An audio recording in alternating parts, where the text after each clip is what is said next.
Well, good afternoon, and thank you for taking the time to join us today. I understand there's a few logistical issues going on outside with the parking conditions, so we'll probably have some people coming in, so don't let that bother you. Let me step back. A primary goal of the Kauffman Foundation is to cultivate and strengthen the entrepreneurial spirit in America. The foundation's founder, Ewing Marion Kauffman, was an entrepreneur. He was an innovator and a visionary. And I think he understood at the time somewhat of a novel idea that could become a growing business, generating economic growth with prosperity, jobs, and better lives was essential to the American economy. So in today's State of the Entrepreneurship event, which, as was mentioned, is now in our 5th year, is one of the ways that we continue to pursue this mission. So I would like to touch on a few of the ideas set forth in our new State of the Entrepreneurship report, and there's copies of that at your places here, as well as recommendations for how policymakers, foundations, research institutions, and others can take part in boosting entrepreneurial activity. I'd first like to share a story with you, however.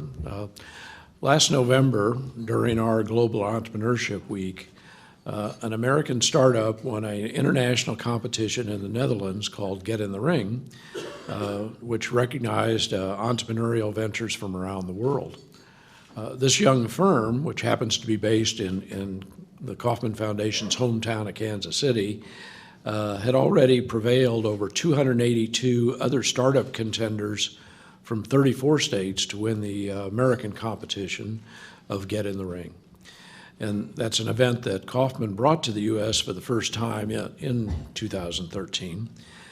That startup went on to win 2 awards at last month's Consumer Electronics Show, subsequent to their victory in Rotterdam. The company's called iVerify, and they've created a patented system that allows smartphone and tablet users to secure their devices with a simple, safe eye scan rather than using passwords. You all appreciate that an eye scan is much more secure than a numeric or alphanumeric code. iVerify's founder, Toby Rush, is a serial entrepreneur. He commercialized a technology that was developed by Dr. Reza Daranshani, an Iranian immigrant professor at the University of Missouri in Kansas City. And Toby also participated in Pipeline. That's a nationally known mentorship program for high potential entrepreneurs. So we think Toby and iVerify illustrate several important points.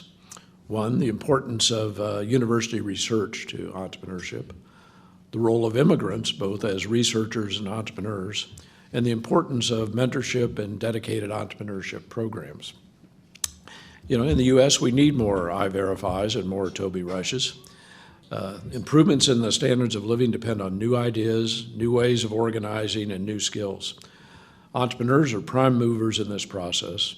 And today, entrepreneurship is more prevalent than ever. Entrepreneurs are recognized now as important economic contributors.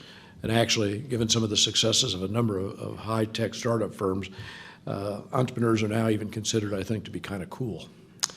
This isn't hard to understand. After a financial crisis and severe recession, jobs were scarce.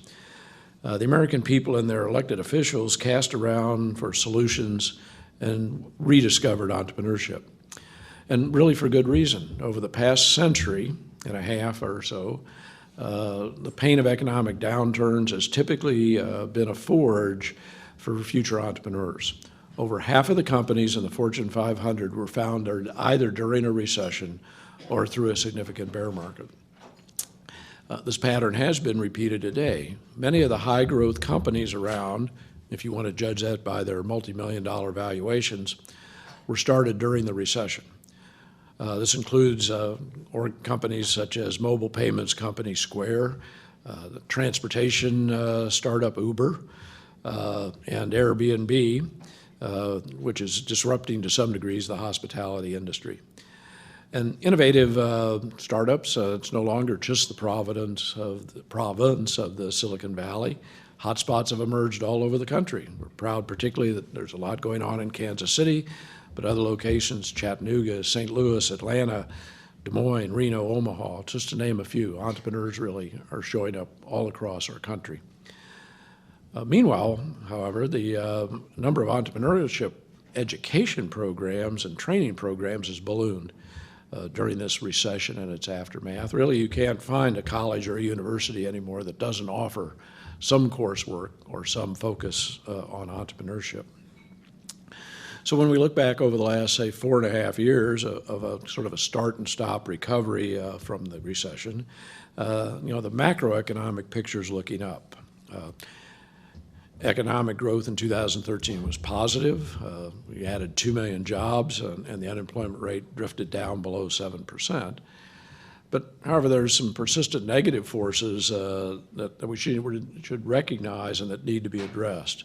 The unemployment rate has fallen in some cases because people have exited the workforce. But median income, for instance, has been flat for over a decade. And the job growth we've seen is primarily at the high end and low end of the skills level, with very little growth in that middle category. So with economic indicators kind of pointing in contradictory directions, our economy needs to be recharged with the engine of entrepreneurship. But there's a few worrying things out there that we need to think about. Take new business formation. It fell steeply during the recession. It hasn't totally recovered. And had been flat and falling actually for a number of years prior to the recession. Furthermore, the types of new businesses being created over the last several years have not necessarily been dynamic, high-value firms that generate large numbers of jobs with groundbreaking innovations. So we really need business leaders and business builders and not business flippers. We think there is a distinction there that we should keep in mind. So if we sum it up, in the American economy today, short-term trends seem to be moving in the right direction, but some of the longer-term trends could potentially erode the dynamism that's the core of economic growth. Senator Moran from Kansas, he was the co-author of the Startup Act, recently commented. Basically, he said, we need an economic boost powered by entrepreneurship. And the senator will be trying to join us a little later today. So what are the things we can do about that? Let me touch on a few ideas from the report that you have in front of you. Let's go back to the issue of immigrant entrepreneurs. The Kauffman Foundation has developed and supported extensive research that demonstrates the strong propensity of immigrants to start new companies. They've founded or co-founded a significant share of high-tech, high-growth companies in the United States, creating hundreds of thousands of jobs for Americans. However, despite overwhelming data and evidence in this, the debate about this immigration of entrepreneurs, continues. So there's many people, thousands probably, from around the world who want to come here, build businesses, and create jobs. Yet we continue to erect barriers that make it difficult for them to accomplish that. So we need to think of new pathways for these immigrant entrepreneurs. There are sound proposals that are being debated on Capitol Hill to remedy this by creating, for an example, a new startup visa. These provisions can be improved by raising the number of visas available and reducing the qualification for assets that will keep many entrepreneurs from entering the U.S. Another area is the Securities and Exchange Commission is currently finalizing rules to implement the portion of the Jobs Act pertaining to equity crowdfunding. It's a potential new source of finance for new and young companies, and we believe that the SEC should prioritize capital formation, and it would be unfortunate if overly restrictive rules actually hamper the crowdfunding effort before it has a chance to mature and develop and really demonstrate its place in building the American economy. A third area, it's essential that in the United States we really look at the human capital needs of an entrepreneurial economy. There's increasing worries today that the jobs that are lost to innovation, the lower level, entry level jobs, are not recovered. And if you look at this in one way, that it's sort of the continuous process of capital labor substitution, and what that reallocation drives productivity, but in many cases it impacts the absolute number of jobs.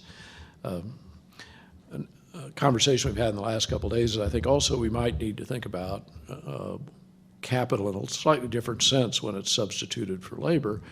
Historically, we think about monetary capital, but I would suggest that we could start to define technology as capital.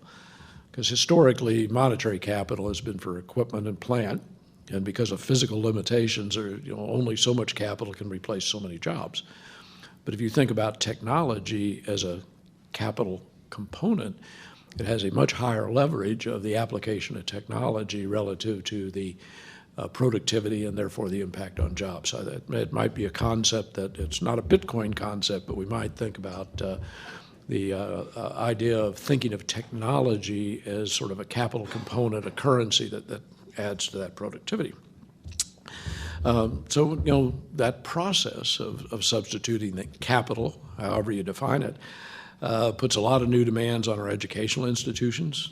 We need new talents and skills and new forms of human capital. So a lot has to be rethought of there. Two sides to any coin. We need more entrepreneurs and more successful entrepreneurs, but we also need more people prepared to create those companies and new jobs and otherwise successfully participate in an entrepreneurial economy.